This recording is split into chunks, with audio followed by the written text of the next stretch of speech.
So in the previous one on magnetism, I kind of covered the idea of magnets having this kind of strange vortex-like property at the north and the south pole, and that these vortices were kind of right hand and left hand threaded. If you imagine a nut and a bolt, you've got a left hand and a right hand thread. So there was a relation between this and the half ring soliton, which you can make in a pool, and we came up with these two little fellas here, which had the left hand and the right hand thread. So as these things were moving in the pool, like so, the thing was moving forwards through space like that. So you've got these half ring solitons. Now, to make that a little bit clearer, what I've done is I've made up this thing. It's not exactly very neat, but it gives you a basic idea. So you've got a left-handed, the brown one is one thread, the blue one is the other thread,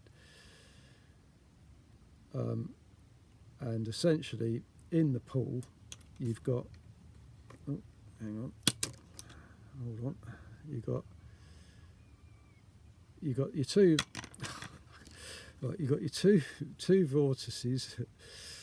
Stay on there for a second. Right, so you've got your two vortices, your brown and your blue, different handedness to them, left hand, right hand thread, and they're connected through the water with something like this. In the case of the magnet, what you've got is the two vortices kind of meet in the middle and bind up in the kind of the bit in the middle of the magnet that hasn't really got any magnetism to it. So you've got your magnetic north-south two poles, they kind of meet in the middle. Right, now, so here you've got your two vortices like that in the half ring soliton in the pool, and as it rotates around it moves through space forwards like that.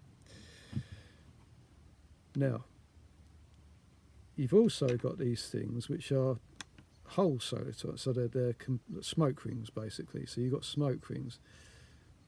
Now what you've got to imagine with a smoke ring is that these two vortices actually connect up together like that into a ring, and that rotates through space in a certain direction.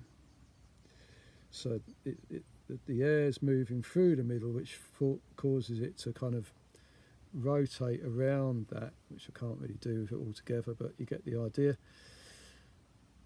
That's that. So that's the idea of the smoke ring thing. You've got these two vortices, right hand, left hand thread, and the thing will kind of rotate either depending on which way you look at it, will be going in a clockwise direction or an anti-clockwise direction, going that way. Now let's get back to magnets. So what I've got here is a string of magnets. Right, now as we said before, you've got a north on one end, a south on the other. That is your string of magnets. Now,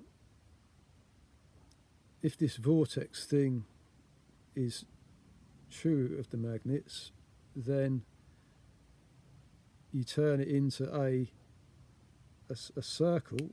So you've now got the equivalent of the smoke ring.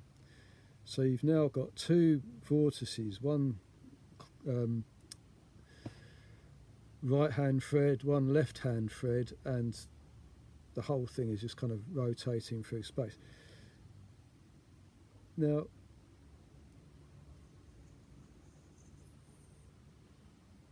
here you've got a north and a south, here the north and the south are now contained within this circle. So now the north and the south have essentially kind of disappeared completely.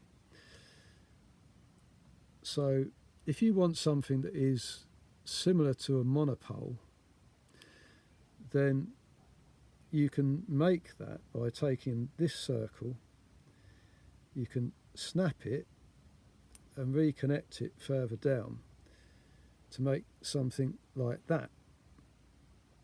Now, actually, if I get another magnet, which is it. So now this magnet won't affect this circle anywhere, right? This bigger magnet here. That won't affect this circle anywhere around there. It doesn't attract it.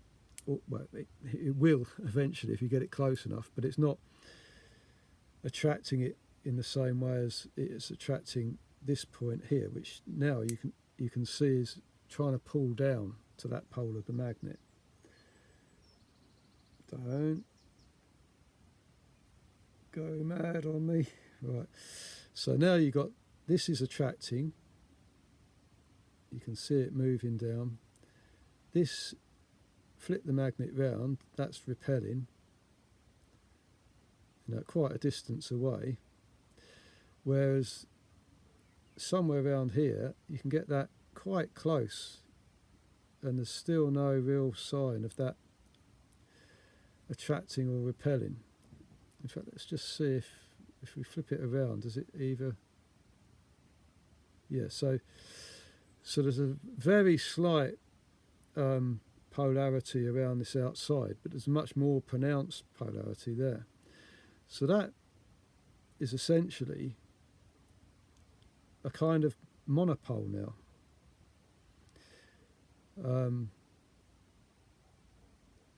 That there's various different ideas of monopoles, and I think there's something called a Dirac monopole, which I need to look into. So I might do something more on that later. But anyway, that's your basic idea of what a monopole might be like.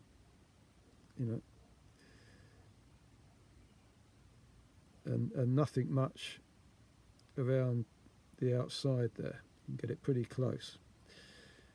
Have a play around with it if you've got any little magnets. Like I say, they're fascinating things. That's that one anyway.